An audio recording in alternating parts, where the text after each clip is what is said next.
கர்த்தருடைய பரிசுத்தமான நாம மகிமைப்படுவதாக. ஆசீர்வாதமான ஒரு நல்ல காலவெளியிலையும் பாளையங்கோட்டை இந்திய தேவ சபையிலிருந்து காலை மன்னாவை வழங்குவதில் மிகுந்த சந்தோஷம். இந்த நாள் உங்களுக்கு ஆசீர்வாதமாயிருக்க ஜெபிக்கிறேன். பரிசுத்த பிதாவே, இந்த புதிய நாளை காண செய்திருக்கிறீர். இந்த நாளை கர்த்தர் ஆசீர்வதித்து கொடுங்க. ஜூலை மாதம் 16ஆம் தேதி உடைய பிள்ளைகளுக்கு நன்மையும் ஆசீர்வாதமும் உண்டாயிருக்க வாழ்த்தி ஜெபிக்கிறேன். இந்த காலை தியானத்தை ஆசீர்வதியும் இயேசுவின் நாமத்தில் பிதாவே, ஆமே ஆமே. இந்த காலவேளை தியானத்திற்காக யோசுவாவின் புஸ்தகம் 5ஆம் அதிகாரத்தை தியானியுங்கள். இதிலே 15 வசனங்கள் உள்ளடக்கி இருக்கிறது.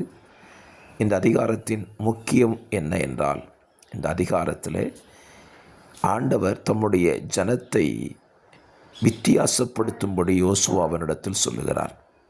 காரணம், எகிப்திலிருந்து புறப்பட்ட 6 லட்சம் புருஷர்களிலே 2 பேர் மாத்திரம் மீந்திருந்தார்கள். மற்றவர்கள் வனாந்தரத்திலே மரித்து போனார்கள். புறப்பட்டவர்கள் விருத்த சேதனம் பண்ணப்பட்டவர்களாக இருந்தார்கள். ஆனால் வனாந்தரத்திலே அவர்களுக்கு பிறந்த பிள்ளைகளோ விருத்த சேதனம் பண்ணப்படாதிருந்தார்கள். ஆகவே தேவன் கொடுத்த வாக்குத்தத்த பூமியில் அவர்கள் சேரும் பொழுது அவர்களுக்கும் மற்றவர்களுக்கும் வித்தியாசம் இருக்க வேண்டும் என்பதற்காக கர்த்தர் யோசுவாவினிடத்தில் இந்த விருத்த சேதன உடன்படிக்கையை இஸ்ரவேல் புத்தரிடத்தில் நிறைவேற்று என்று சொல்லுகிறார். அப்படி சொல்லும்போது அதை குறித்து சொல்லுகிற ஒரு வார்த்தை 8ஆம் வசனம், கர்த்தர் யோசுவாவை நோக்கி, இன்று எகிப்தின் நிந்தையை உங்கள் மேல் இராதபடி புரட்டி போட்டேன் என்று சொல்கிறார். விருத்த சேதனம் என்பது எகிப்தின் நிந்தை. எகிப்தியர்களுக்கு வேறுபட்ட வாழ்க்கை இல்லை. எல்லாரை போல வாழுகிற ஒரு வாழ்க்கையை தான் அவர்கள் பெற்றிருந்தார்கள்.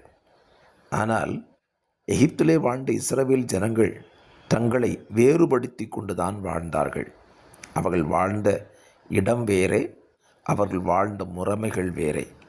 ஆனால் இந்த வனாந்தரத்தில் வந்த ஜெப பிள்ளைகள் அந்த வாழ்க்கையை அவர்கள் பெற்றுக்கொள்ளாததினாலே அவர்களை வித்தியாசப்படுத்தும்படி சொல்லுகிறார்.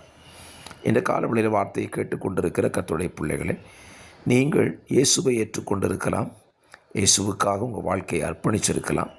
ஆனால் நீங்கள் உலகத்தாருக்கும் மற்றவர்களுக்கும் வித்தியாசத்தை காண்பிக்கிற ஒரு வாழ்க்கையை உங்கள் வாழ்விலே வாழ வேண்டும் என்று கர்த்தர் விரும்புகிறார்.